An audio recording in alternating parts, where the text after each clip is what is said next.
금주의 암송성구. 여러분 우리 이 암송성구 이렇게 기억하셔서 한 주간 동안 여러분 꼭 이렇게 좀 묵상하는 시간으로 가지면 좋겠습니다. 내년에는 우리 이 암송성구를 노래로 제가 이제 함께 할 거예요. 제가 생명의 삶 12구절은 노래로 다 만들어 놨거든요. 근데 이제 노래를 불러서 우리가 암송에 좀 도움이 돼야 되겠다. 내년에는 우리가 찬양을 좀 부르는 걸로 하고, 그리고 가능하면 이 암송구절 12구절을 우리 엔터교회 첫 번째 우리 음원 발표 계획으로 삼아서 우리 엔터교회 청년들이 다 같이 좀 함께 즐겁게 참여하는 그런 어떤 시간을 가지면 너무 좋겠습니다. 오늘은 다섯 원리, 지난주에 이어서 두 번째 다섯 원리인데요. 우리 빌립보서 4장 6절 7절입니다. 우리 한번 다 같이 한 목소리로 읽어볼게요. 시작. 아무것도 염려하지 말고 오직 기도와 간구로 하고 여러분이 바라는 것을 감사하는 마음으로 하나님께 아뢰십시오. 네, 아무것도 염려하지 말고. 성경에서는 참 염려하지 말라는 말 참 많아요, 그죠? 염려하지 말아라. 범사에 감사해라. 네. 제가 보니까 제가 신앙생활을 오래 이렇게 해오다 보니까요, 우리가 참 걱정도 많고 염려도 많아요. 우리가 이 걱정과 염려 없이 이 세상 사는 것은 불가능하다라는 결론이 내려집니다. 근데 유난히 걱정과 염려를 많이 하는 사람이 있고, 웬만하면 걱정과 염려를 좀 안 하는 사람이 이제 있죠. 바로 그 차이인 것 같아요. 근데 이것만 알면 될 것 같아요. 우리가 염려하는 이유, 왜 염려하는가? 왜 염려하는 것 같으세요? 왜 걱정하는 것 같으세요? 그 이유는 하나거든요. 믿음이 부족하면 염려가 커지더라고요. 다른 거 원인 없습니다. 내가 믿음이 자라면요, 염려가 줄어들어요. 이건 확실합니다. 여러분들 중에서도 유난히 내가 걱정과 염려가 많다 그러면은 믿음을 더 성장시키는 계기로 삼으시면 좋을 것 같아요. 여러분, 우리 염려, 걱정 벗어나야 되지 않겠습니까? 하나님께서는 염려하지 말라고 우리에게 계속 말씀하세요. 염려하지 말라. 여러분, 전도도 마찬가지로 다섯 원리가 전도에 관련된 말씀인데요. 여러분, 전도하는 거 내가 하려고 그러면 두렵고 무섭고 그래요. 괜히 말했다가 나 이상한 또라이로 생각하면 어떡하지? 무시당하면 어떡하지? 이상한 거 물어보면 나 성경 아는 것도 없는데 대답도 못하면 어떡하지? 네. 염려하지 마십시오. 사람 마음 움직이는 건요, 하나님이 하시는 거예요. 내가 하는 거 아니에요. 내가 하려고 하니까 두렵고 걱정되는데요, 하나님이 움직여 주셔야 믿음이 생기지, 우리가 있잖아, 논리적으로 설명한다고 해서 절대 믿음 생기지 않습니다. 그러니까 염려하지 마세요. 그것조차도 그냥 기회가 되면 자연스럽게 내가 복음, 예수님 믿음은 한번 믿어보자라고 좀 얘기하면 좋겠다, 지금 타이밍에 그런 마음이 들면 그냥 가볍게 그냥 전하시기만 하면 끝! 우리 역할 다 하는 겁니다. 염려하지 않고 2023년도 지금보다, 올해보다 2023년도 더 염려하지 않는 우리의 삶이 됐으면 좋겠습니다. 그만큼 우리 믿음을 좀 더 성장할 수 있는 그런 2023년으로 우리 삼읍시다. 예, 우리 다시 한번 빌립보서 4장 6절 7절을 한번 같이 읽어볼게요. 시작. 아무것도 염려하지 말고 모든 일을 오직 기도와 간구로 하고 여러분이 바라는 것을 감사하는 마음으로 하나님께 아뢰십시오. 네, 오늘 말씀 누가복음 1장 26절 38절입니다. 우리 하나님을 존중히 여기는 의미에서 우리 일어나셔서 같이 교독으로 읽을게요. 제가 먼저 읽고 여러분들이 같이 따라서 읽습니다. 그 뒤에 6달이 되었을 때에 하나님께서 천사 가브리엘을 갈릴리 지방의 나사렛 동네로 보내시어 다윗의 방에 속한 요셉이라는 남자와 약혼한 처녀에게 가게 오셨다. 그 처녀의 이름은 마리아였다. 천사가 안으로 들어가서 마리아에게 말하였다. 기뻐하여라 은혜를 입은 자야 주님께서 그대와 함께 하신다. 마리아는 그 말을 듣고 몹시 놀라 도대체 그 인사한 말이 무슨 뜻일까 하고 궁금히 여겼다. 천사가 마리아에게 말하였다. 두려워하지 말아라 마리아야. 그대는 하나님의 은혜를 입었다. 보아라 그대가 잉태하여 아들을 낳았더니 그의 이름을 예수라고 하여라. 그는 위대하게 되고 더없이 높으신 분의 아들이라고 불릴 것이다. 주 하나님께서 그에게 그의 조상 다윗의 왕위를 주실 것이다. 그는 영원히 야곱의 집을 다스리고 그의 나라는 무궁할 것이다. 마리아가 천사에게 말하였다. 나는 남자를 알지 못하는데 어떻게 이런 일이 있겠습니까? 천사가 마리아에게 대답하였다. 성령이 그대에게 임하시고 더없이 높으신 분의 능력이 그대를 감싸줄 것이다. 그러므로 태어날 아기는 거룩한 분이요 하나님의 아들이라고 불릴 것이다. 보아라 그대의 친척 엘리사벳도 늙어서 임신하였다. 임신하지 못하는 여자라 불리던 그가 임신한 지 벌써 6달이 되었다. 하나님께서는 불가능한 일이 없다. 같이요 다 같이.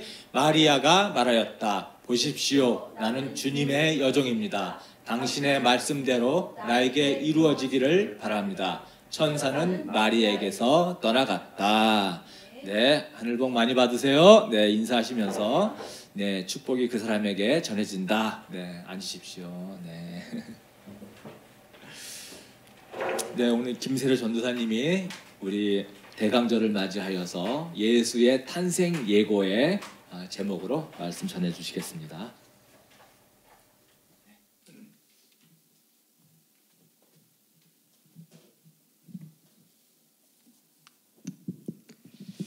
다음 주 성탄절 주일이고요. 오늘이 이제 대강절 중에서 마지막 주 네 번째 주 이제 대강절 예수님이 오시는 것을 기대하는 대강절 마지막 주인데 그래서 오늘 여러분과 함께 나눌 말씀은 누가복음 말씀을 가지고 1장 26절부터 38절에 예수의 탄생 예고라는 말씀으로 나누려고 합니다.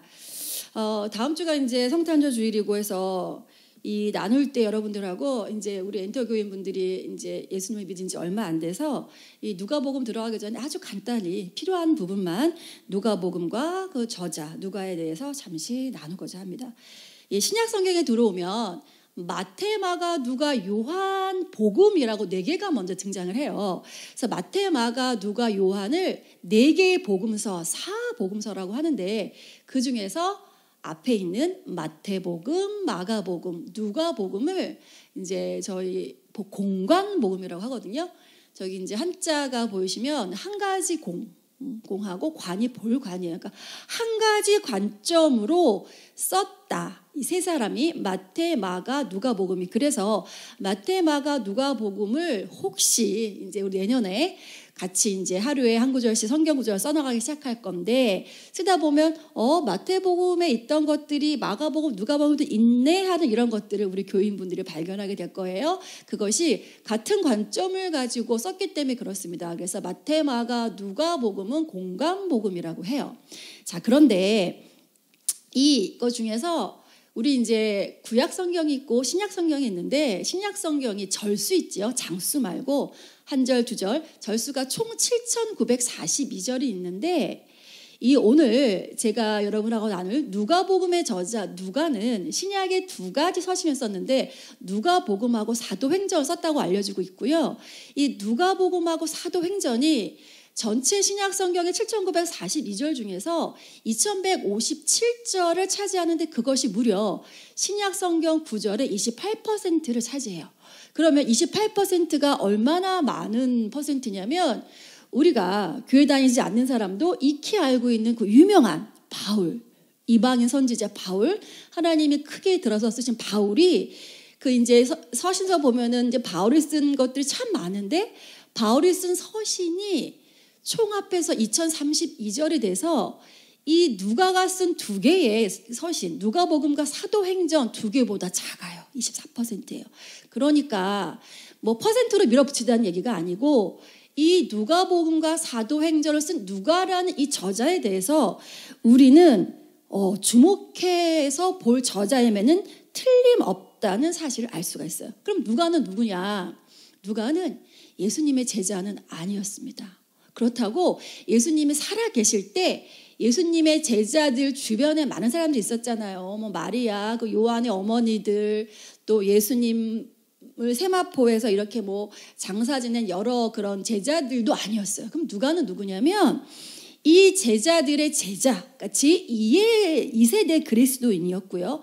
바울과 함께 사역한 사람이었고 안디옥 출신인 시리아인이었고 그는 의사였어요. 그래서 사도 바울 서신에 등장하는 누가는 우리가 뭐 보통 알려져 있는 바울이 여러 가지 질병이 있었는데 이 바울과 같이 사역하면서 바울에게 참 도움이 된 신앙인이었으면 틀림이 없습니다. 자, 그리고 그는 온전히 주님을 섬겼고 유대 전승에 의하면 결혼하지 않았고 아이도 없었다고 합니다. 자, 그러면 오늘 본문인 누가복음 1장 26절부터 38절까지 좀 전에 목사님 읽어주셨고 저희가 읽었는데 이 1장 26절 앞부분에 그 25절 전까지는 어떤 내용이 있냐면 세례 요한의 탄생에 대해서 말씀하고 있어요. 여러분 오늘 집에 가셔가지고 읽어보시면 자, 그러면 오늘 본문 들어가기 전에 예수님의 탄생 전에 왜 세례 요한의 탄생이 나왔는지 성경은 그냥 쓰여진 것이 아니거든요. 다 하나님의 성령의 감동으로 쓰여진 것이기 때문에 다 이유가 있습니다.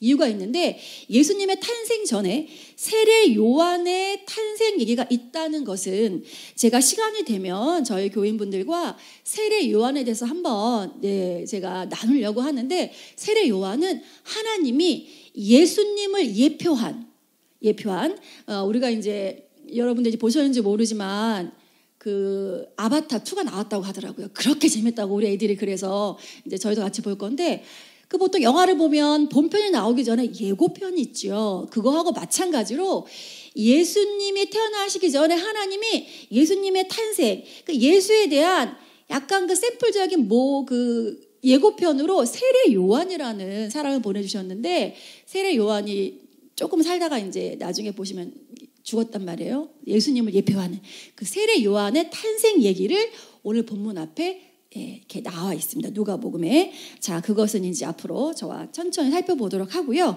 자, 그러면 오늘 본문 누가복음 말씀으로 들어가 보고자 합니다. 자, 첫 번째. 우리 오늘 누가복음 말씀은 어떤 주제라기보다 26절부터 38절까지 이 내용의 흐름에 따라서 한번 진행해 보고자 합니다. 첫 번째 26절부터 27절은 이 마리아 소개가 나와 있거든요. 좀 전에 여러분들이 읽으셨으니까 제가 한번 읽어보도록 하겠습니다. 눈으로 한번 잘 따라와 보세요. 그 뒤로 6달이 되었을 때에 하나님께서 천사 가브리엘을 갈릴리 지방의 나사렛 동네로 보내시어 다윗의 가문에 속한 요셉이라는 남자와 약혼한 처녀에게 가게 하셨다. 그 처녀의 이름은 마리아였다라고 나와 있습니다. 자, 26절 첫 번째 보이시죠? 6달이 되었을 때 그 뒤로 이제 성경은 문맥으로 파악해야 되는데 그 뒤로 6달이 되었을 때는 무엇이냐면 제가 조금 전에 얘기한 것처럼 세례 요한이 예수님의 예표가 됐던 것처럼 세례 요한의 엄마가 엘리사벳인데 이 엘리사벳은 우리가 조금 전에 본문에서 읽었는데 기억이 나실지 모르지만 엘리사벳하고 마리아는 먼 친척간이었어요. 그래서 이 엘리사벳이 세례 요한을 임신한 지 6개월을 의미하는 겁니다. 그래서 가브리엘 천사가 요한의 탄생을 알리기 위해서 먼저 그 세례 요한의 아버지인 제사장인 사가랴를 찾아가서 네 와이프가 엘리사벳이 임신할 거야 라고 알려줬고요. 다시 그 후에 오늘 본문에서 예수님의 탄생을 알리기 위해서 마리아를 찾아온 겁니다. 하나님이 가브리엘 천사를 보내신 것은 하나님이요 적극적으로 인류 역사에 개입하시겠다는 의지의 표현이십니다. 자, 그럼 나사렛 동네는 어디냐? 여러분들 저 PPT의 지도를 보시면 여기가 나사렛이거든요. 나사렛. 그래서 요단강하고 지중해 사이에 이제 끼어 있는 지방인데 저희가 예수님이 나사렛에서 탄생하셨기 때문에 저렇게 지도에 나사렛이라고 표시를 한 거고요. 옛날의 역사인이 나사렛 동네는 지도에 표시도 안 될 정도로 아주 작은 도시였대요. 당시 나사렛 인구가 약 약 500명밖에 안 될 정도로 아주 보잘것없고 하찮고 아무 누구도 관심을 가져주지 않는 그 나사렛 동네에 예수님은 나시겠다는 이야기입니다.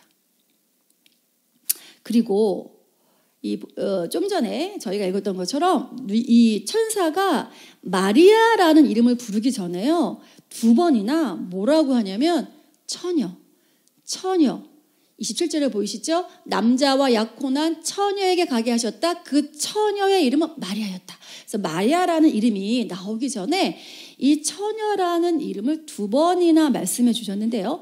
예수의 탄생을 우리 구약 성경에서 많이 예표하고 있는데 보시면 이사야 7장 14절에 이런 말씀이 있어요. 같이 한번 읽어보겠습니다. 시작. 그러므로 주님께서 친히 다윗 왕실에 한 징조를 주실 것입니다. 보십시오. 처녀가 잉태하여 아들을 낳을 것이며 그가 그의 이름을 임마누엘이라고 할 것입니다. 처녀의 이름은 나오지 않죠. 그렇죠? 마리아라고 나온 것이 아니고 처녀가 ing태하여 아들을 낳을 것이다 라고 구약 이사야에서 나오고 있습니다. 예수님은 제가 좀 전에 얘기한 것처럼 아주 보잘것없고 아무도 관심 없는 나사렛으로부터 나셨기 때문에 예수님은 탄생부터 겸손의 모습으로 이 땅 가운데 임하셨어요. 그래서 사도 바울이 빌립보 2장 5절부터 11절에 이런 말씀을 했거든요. 여러분 안에 이 마음을 품으십시오. 그것은 곧 그리스도 예수의 마음이기도 합니다. 그는 하나님의 모습을 지니셨으나 하나님과 동등함을 당연하게 생각하지 않으시고 오히려 자기를 비워서 종의 모습을 취하시고 사람과 같이 되셨습니다. 그는 사람의 모양으로 나타나셔서 자기를 낮추시고 죽기까지 순종하셨으니 곧 십자가에 죽기까지 하셨습니다. 그러므로 하나님께서는 그를 지극히 높이시고 모든 이름 위에 뛰어난 이름을 그에게 주셨습니다. 그리하여 하늘과 땅 위와 땅 아래에 있는 모든 것들이 예수의 이름 앞에 무릎을 꿇고 모두가 예수 그리스도는 주님이시라고 고백하여 하나님 아버지께 영광을 돌리게 하셨습니다. 이런 말씀이 있어요. 자기를 낮추시고 죽기까지 순종하러 오신 예수님의 모습을 빌립보서에서 나타내고 있습니다. 세상의 구주이신 예수님이 화려한 궁전이 아니고 왕자님이니까 궁전에서 태어나셔야 되는데 궁전이 아니고 아주 보잘것없는 나사렛에서 나신 사실과 이 가브리엘을 통해서 예수님의 탄생을 이 마리아에게 찾아오셔서 미리 알리신 하나님은요, 장소와 공간이 아니라 사람을 통해서 일하시겠다고 말씀하시는 분이세요. 한국, 미국 그런 지역과 장소가 중요한 게 아니에요. 이 지하에 개척한 우리 엔터교회 교회에 지금 간판도 없죠. 하나님은 사람을 통해서 역사하시는 겁니다. 이곳이 하나님이 함께 하시는 거지만 결국 이 교회를 저희가 기도함으로 하나님이 우리를 각자 한 사람, 엔터교인 11명 각자를 통해서 하나님이 역사하시는 분이세요. 복음서들은 사실 이 마리아의 나이를 밝히지 않았거든요. 당시 여자들은요, 유대 그때 여자들은 12세에서 13살, 그러니까 12살에서 13살이면 약혼을 했어요. 그래서 이제 약혼은 언제 유대인들이 결혼은 이제 2단계로 진행되는데 첫 번째 단계는 이제 약혼식으로 두 사람이 결혼할 거라고 합의하고 남자가 그 여자집 가문에 뭐 요즘을 얘기하면은 뭐 몸값 그러면 좀 약간 이상한데요. 어쨌든 내가 이 여인을 나의 집으로 데려올 것이다 하고 어떤 그 금액을 지불해요.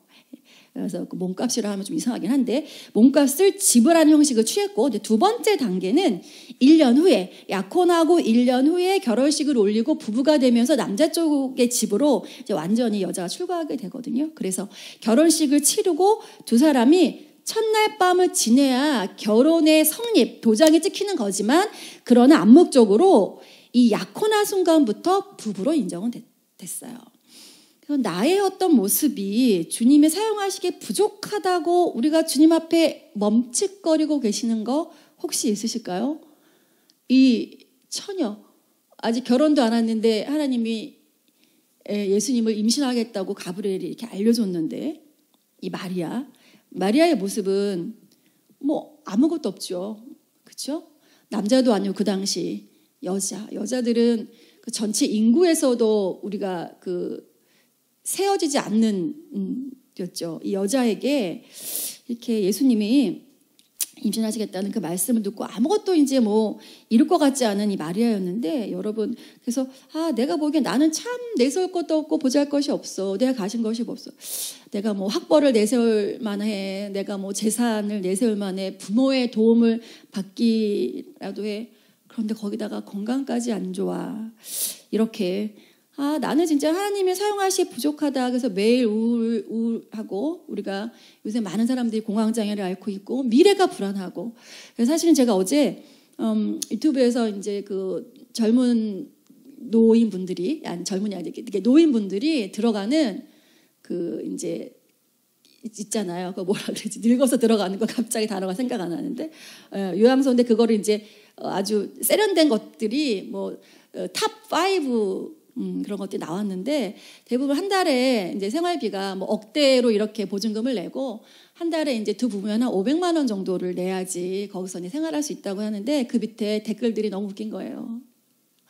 그런데 들어갈 수 있는 사람 한 달에 500만 원 생활비 낼 수 있는 사람이 어디 한국 사회에 흔하냐, 어디 상류층 얘기를 갖다가 이렇게 막 쓰고 하냐고 굉장히 앵글이 화가 나 있는 그런 댓글들이 많이 보이더라고요.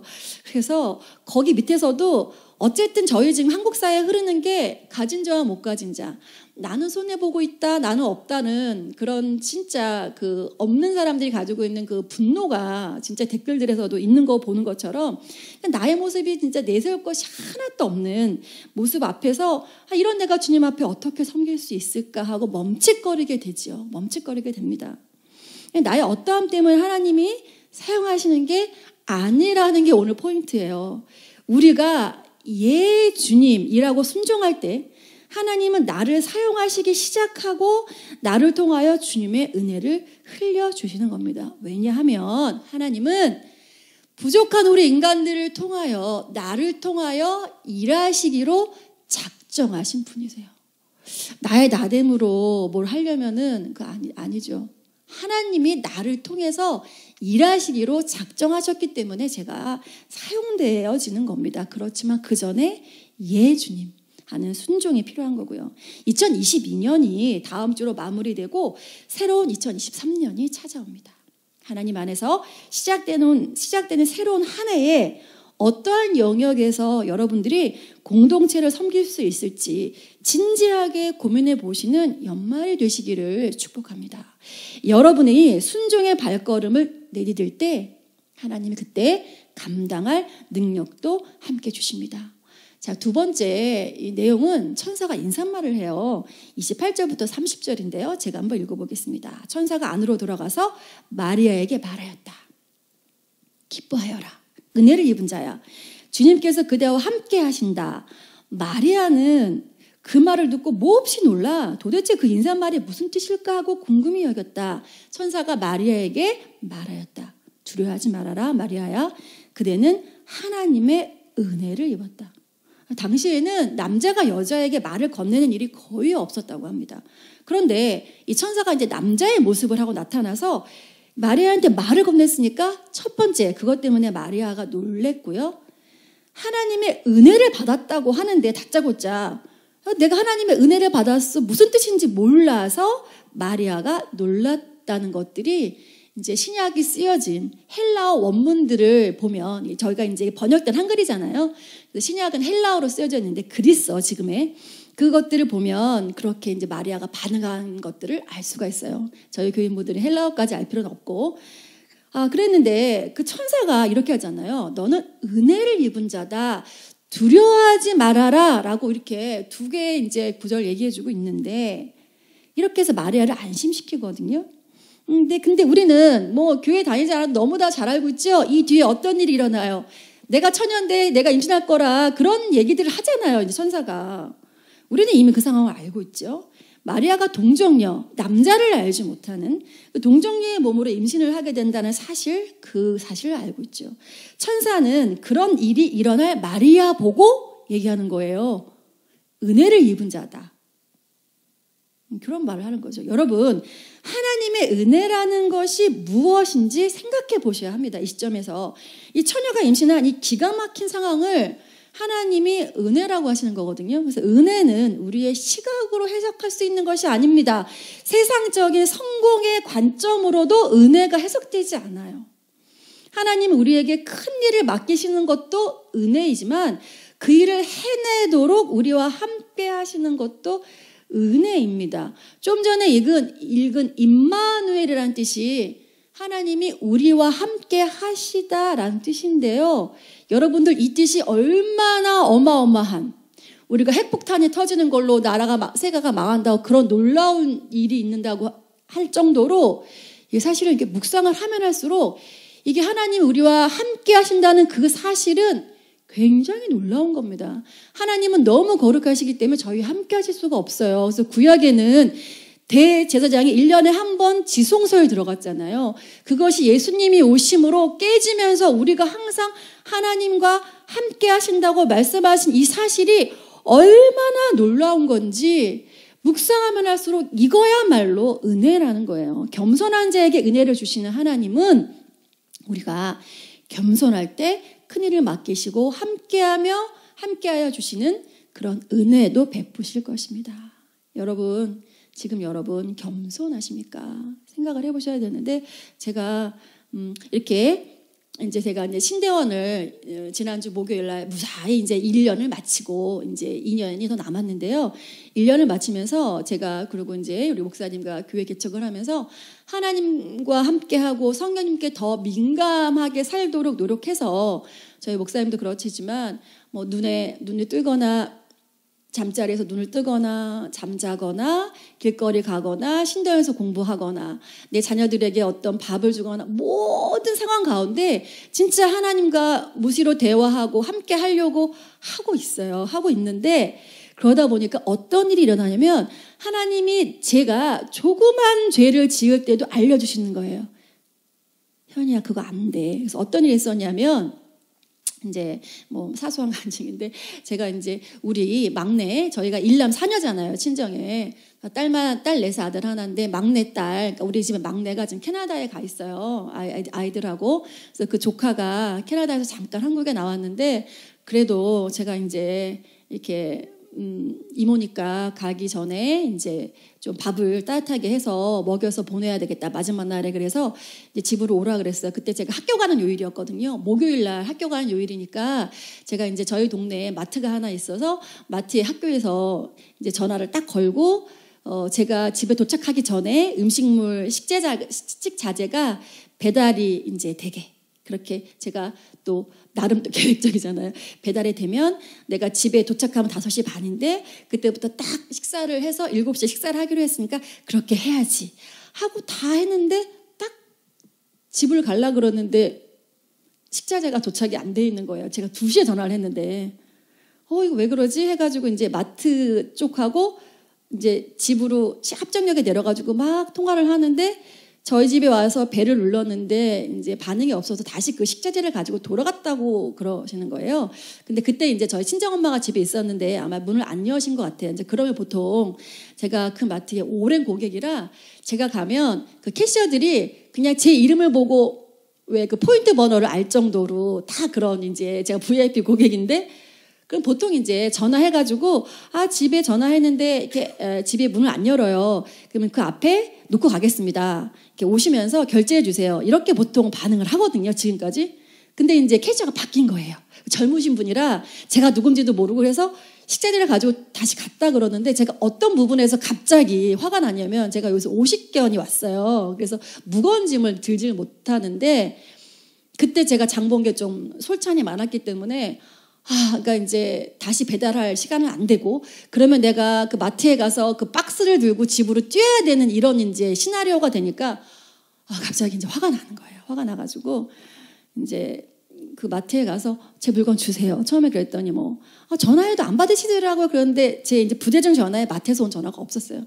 전화 안 왔습니다 하고 이제 하는데 그 젊으신 여자분이 막 하는데 빨리 주세요 하고 제가 크게 화도 안 내고 빨리 주세요. 오늘 저희 집에 잔치가 있어서 그래요. 다 이렇게 언니들이 바뀌어가지고 제가 누군지도 모르고 너무 힘드네요 하고 제가 이제 이렇게 얘기를 한 거예요. 큰 화는 안 냈는데 그렇게 퉁명스럽게 얘기하고 물건을 빼가지고 이제 막 달려가지고 막 했는데 그 다음날 아침부터 제 마음에 하나님이 이렇게 음성을 한 게 아니라 제 마음에 사과하라는 마음을 계속 주시는 거예요. 캐시 언니, 젊은 언니한테 야, 너 가서 현이야, 네가 가서 사과해야지. 그렇게 성을 냈으니까. 내가 처음에는 그런 거야. 하나님, 제가 뭐 아주 잘못하지는 않은 것 같은데 뭐 하루 이틀 지나서 가서 사과하는 것도 우습고 그냥 이렇게 넘어갔으면 좋겠다라는 마음으로 계속 이제 버틴긴 거예요. 3일을 버틴겠어요. 좀 그렇잖아요. 가가지고 갑자기 뭐 사과하기도 그렇고 요즘 그런 사람도 없는데. 근데요, 3일 동안 계속 제 마음에 불편한 생각을 주셔가지고 제가 뭐라 그랬냐면 예, 주님 말씀하신 대로 가서 사과를 하겠습니다. 그래가지고 사과를 하러 한 번은 갔습니다. 한 번 갔는데 그 언니가 캐시어가 이제 없는 거예요. 당담해서 없네. 그리고 이제 그냥 왔어요. 좋은 마음. 근데 그 다음에도 또 하나님 불편한 마음을 주셔가지고 이거 해결해야 되겠구나. 내 안에 이 조금이라도 불편하고 이렇게 남한테 성내고 그런 것도 하나님 기뻐하시지 않는구나. 그래서 다음 날은 작정하고 갔어요. 작정하고 가서 이제 언니가 보이길래 그 앞에 가서 저기 이렇게 며칠 전에 그런 일이 있었다. 그분도 기억하고 있는 거야. 자기도 기분 나빴거든. 그래서 그러셨냐 그래서 내가 사실은 이러 내가 팔도 아파 이러 해가지고 제가 화를 내게 됐는데 그런 건 되게 제가 잘못한 것 같다. 마음 상하셨으면 푸시라. 그래서 우리가 다들 이렇게 참 먹고 살려고 서로 이렇게 노력하는데 너무 죄송했다. 마음 푸시라고 했더니 젊어요. 한 20대인 것 같더라고. 그분이 저한테 뭐라 그러냐면 너무 활짝 웃으면서 저한테 사과해 주셔서 너무 고맙다고 그런 말을 하는 거예요. 그래서 제가 잘했다. 그리고 이제 하나님 됐습니다. 저 숙제 해결했습니다. 그리고 제가 나왔어요. 이런 것처럼 하나님이 나와 함께 하신다는 거는 진짜 조그만 죄도 어떨 때는 걸킨다는 거 그런 경험이 제가 있었고요. 또 세 번째는 천사가 드디어 마리아에게 어떤 소식인지 어떤 기뻐할 소식인지 알려주는 내용입니다. 31절부터 33절인데요. 제가 읽어볼게요. 보아라. 그대가 잉태하여 아들을 낳을 터이니 그의 이름을 예수라고 하여라. 그는 위대하게 되고 더없이 높으신 분의 아들이라고 불릴 것이다. 주 하나님께서 그에게 그의 조상 다윗의 왕위를 주실 것이다. 그는 영원히 야곱의 집을 다스리고 그의 나라는 무궁할 것이다. 마리아에게 두려워하지 말라고 은혜를 입은 자라고 말한 천사가 전달한 내용이 지금 제가 31절부터 33절까지 읽은 내용인데 이게 7가지가 있어요. PPT 하나에 다 넣기를 원했더니 글씨가 좀 작긴 하지만 이 세 구절에 천사가 7개 내용을 한 거예요. 첫 번째, 마리아가 아들을 낳을 것이다. 태어날 아이의 이름은 예수다. 아이는 큰 자가 될 것이다. 아이는 지극히 높으신 이의 아들이라 일컬어질 것이다. 하나님이 아이에게 그의 조상 다윗의 왕위를 주실 것이다. 아이는 영원히 야곱의 집을 왕으로서 다스릴 것이다. 아이의 나라는 무궁할 것이다 라고 31절부터 33절에 마리아에게 지금 얘기하고 있는 겁니다. 예수님은 구약 선지자들의 예언한 대로 하나님이 다윗과 언약을 맺으셨거든요. 다윗과 맺으신 언약대로 오셨습니다. 그러므로 우리의 기도 제목이 혹은 하나님이 주신 약속이 우리가 기대하는 때 이루어지지 않는다고 실망할 필요가 없어요, 여러분. 하나님은 절대 잊지 않으시고 가장 적절한 때, 굿 타이밍, 가장 적절한 때 이루실 것입니다. 이 세상에 실수로 태어난 사람은 없어요. 제가 이 말 하기 참 어렵습니다. 저처럼 어디 아픈 데도 없고 제가 불임도 아니고 여러 가지가 저 같은 사람 참 말하기 어려운데 그런 상황에 있으신 분들 많잖아요. 장애가 있거나 아무리 간절히 기도해도 아이가 안 생기거나 진짜 살 집이 없어서 거리에 내앉을 그런 어려운 분들이거나 많잖아요. 제가 또 새롭게 하셔서 간증 프로그램을 보면 어떤 사모님은 목사님이 신랑이 목사님 되셨는데 목사님 먼저 천국 가시고 자녀들 중에서 또 한 명을 하나님은 천국에 불러가신 거예요. 그런데 그 모든 스토리도 하나도 하나님은 실수로 하신 일은 없다는 거예요. 성경은. 모든 사람은 하나님의 섭리에 따라 태어난 거고 하나님은 한 사람 한 사람을 소중히 여기신다는 거죠. 그러므로 우리도 서로 대할 때, 우리 교인들 서로 대할 때 진짜 서로가 귀한 줄 알고 대하셔야 됩니다. 우리가 원하는 대로 우리의 삶을 경영할 수 있죠.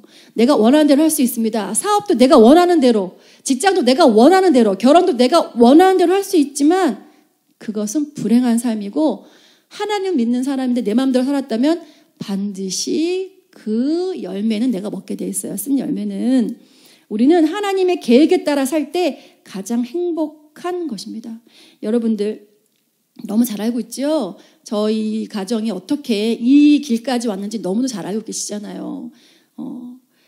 제가 처음에 결혼하자마자 우리 하늘이가 지금 23살인데 돌 지나서 목사님 강경화가 이렇게 더 진행돼서 더 이상 일을 할 수 없고, 또 잘못하면 정맥류가 2번 터졌는데 한 번만 더 터지면 그 자리에서 직사다라고 이제 우리 병원의 의사 선생님이 제가 아산병원에 있을 때 이렇게 말씀해 주셨단 말이에요. 그러면서 이제 저보고 뭐 항상 한 말이지만, 제가 이제 그 간호사 있던 그 병원의 의사 선생님이 야산병원을 다시 만났거든요. 그 선생님이 나보고 지나가는 말로 참 아이러니하네. 간호사가 어떻게 강경화 환자인데 정맥류 한 번 터진 사람하고 어떻게 결혼할 생각을 해? 자기 미쳤어? 이런 말을 제가 사실 들을 정도로 이렇게 했는데, 근데 그때 만약에 제 반응이 나는 망했구나.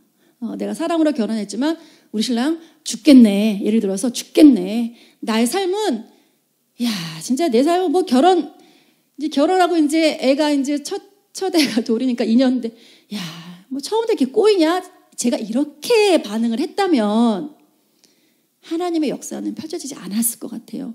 그때 물론 눈물도 흘렸고 하나님 앞에 기도도 했지만, 저희 이제 신랑하고 저는 이것이 불행이라고 생각 안 하고, 하나님이 열어주신, 또 하나님이 우리 가정을 책임져 주시고 해결을 시켜 주실 거라는 그런 믿음도 있었고, 또 감사도 있었고, 그래서 시골 내려가서 목사님대로 이렇게 산책도 하시면서 기도를 했고, 저도 시골은 새벽 기도가 빨라요. 4시 반인가 5시인가 새벽 기도하고 농사일 나가셔야 된다고 엄청 빠른데, 이 잠퉁이인 제가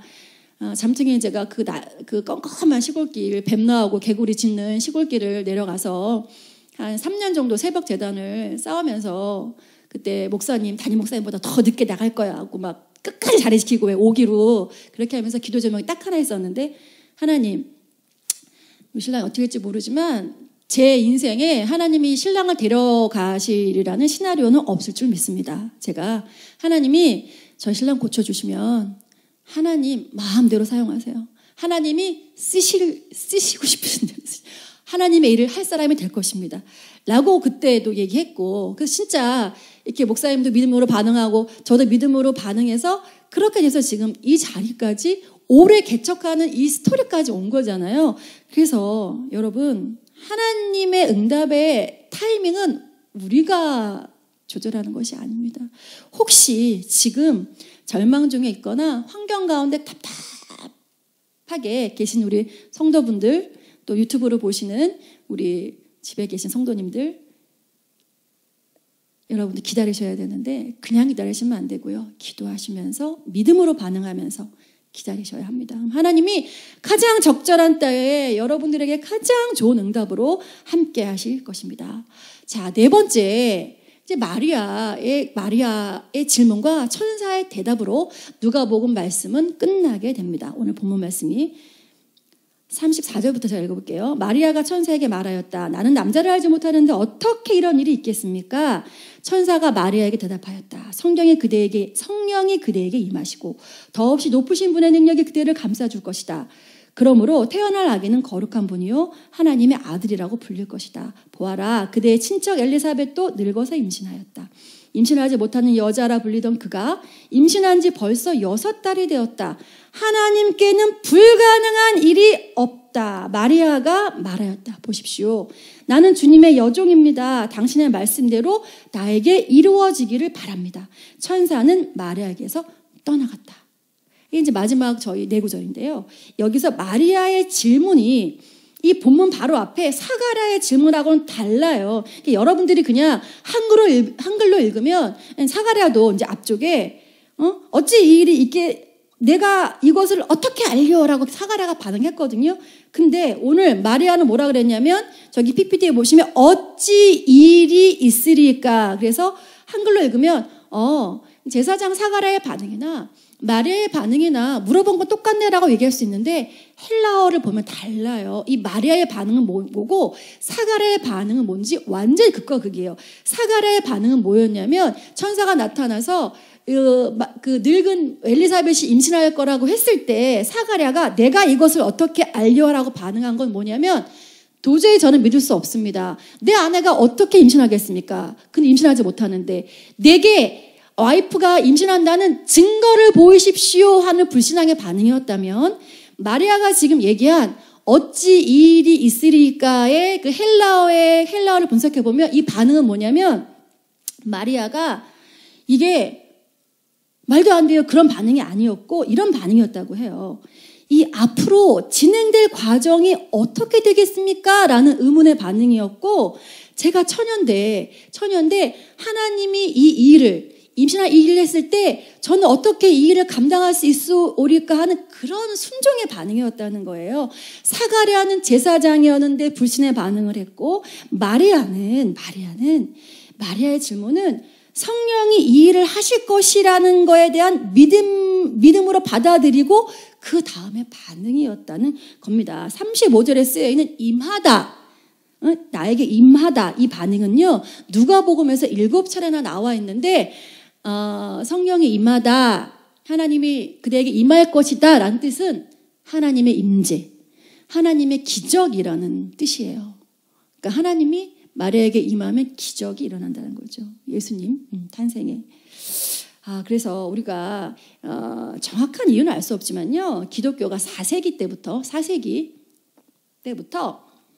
그 요한은 3월 25일 날 기념을 하고 초기 기독교, 예수님은 12월 25일 날 4세기 그때부터 오늘날 우리가 지금 크리스마스 전통을 12월 25일로 지켰잖아요. 4세기부터 오늘날의 크리스마스 전통을 기억하고 지켰다고 합니다. 그래서 요한과 예수님이 9개월 차이 나게, 그죠? 우리가 10개월 엄마 뱃속에 있잖아요. 어쨌든 이렇게 해서 전통이 시작되었다고 해요. 천사의 말을 듣고 난 마리아는 자신은 하나님의 여종이므로 주님의 말씀이 모두 자기에게 이루어질 것을 바란다며 순종하겠다는 의지를 밝힌 겁니다. 자신은 하나님의 여종이다, 종이다. 마리아의 믿음이 돋보이죠. 이 마리아의 믿음은 보통 믿음이 아닙니다. 예수님이 아무 여인에게 잉태된 건 아닌 것 같아요. 믿음이 특출난 마리아에게 처녀의 몸으로 아이를 갖게 되면 온갖 어려움과 수모가 닥칠 수 있습니다. 그건 마리아가 상상치 못하는 거예요. 마리아도 알 수 있었어요. 혹시 내가 임신한 사실을 알고 요셉이 나를 죽일 수도 있다. 그 당시에는 그 처녀가 임신하면 돌로 쳐서 죽일 수도 있었거든요. 전승에. 그래서 요셉이 나는 이 여인과 상관없다라고 이렇게 내치면 죽을 수도 있었어요. 그리고 사람들한테 온갖 어떤 수모를 당할 수도 있어요. 그래서 일이 어떻게 진행될지 아는 바가 없지만 마리아는 조건 없이 하나님을 신뢰하고 주님이 하시는 일은 모두 옳다, 예 주님 모두 옳다고 고백하는 믿음을 가졌기에 순종하겠다고 한 것입니다. 이 말씀은 믿음의 본질에 대해서 여러분 생각하게 합니다. 말씀을 마무리하면서 저는 다시 믿음으로 돌아가고자 해요. 제가 엔토교회 개척하고 첫 설교가 그때도 믿음에 대한 설교였는데 마지막 설교도 우연히 믿음에 대한 설교가 되는데 이 믿음은 이성과 논리를 초월합니다. 처녀가 아이를 낳는다는 것은 들어보지도 못했고 앞으로도 있을 수 없는 일이지요. 그런데도 마리아는 하나님의 말씀에 순종하겠다고 합니다. 왜요? 하나님께서는 능치 못할 일이 없으시고 믿음은 불가능한 일을 가능케 하시는 하나님을 의지하고 따라가는 것을 마리아는 알고 있었습니다. 하나님의 역사는 성령이 임하시고 주님의 능력이 우리를 덮을 때 일어납니다. 우리가 우리 능력으로 하나님의 일을 하는 것이 아니라 하나님이 그분의 능력으로 일하시기 때문입니다. 그러므로 우리가 간절히 구하고 기도해야 할 것은 성령 충만한 삶입니다. 예수님의 성탄절을 일주일 앞둔 오늘 주일에 우리는 예수님이 탄생하실 수 있었던 이유 중에 하나가 이 하나님의 전적인 역사, 그것도 저희가 주목해야 하지만 이 시간 주목하기 원하는 거, 마리아라는 한 여인, 그 여인의 순종을 오늘은 저희가 깊이 묵상하기 원해요. 여러분의 삶에 깊이 들어오시기 원하시는 주님, 어느 날 여러분께 순종의 요구를 하신다면 왜요? Why not? 이렇게 하시지 말고 반문하시지 말고 예 주님 하고 순종의 삶을 사시기로 기꺼이 선택하시는 엔터 교인분들 되기를 주님의 이름으로 축복합니다.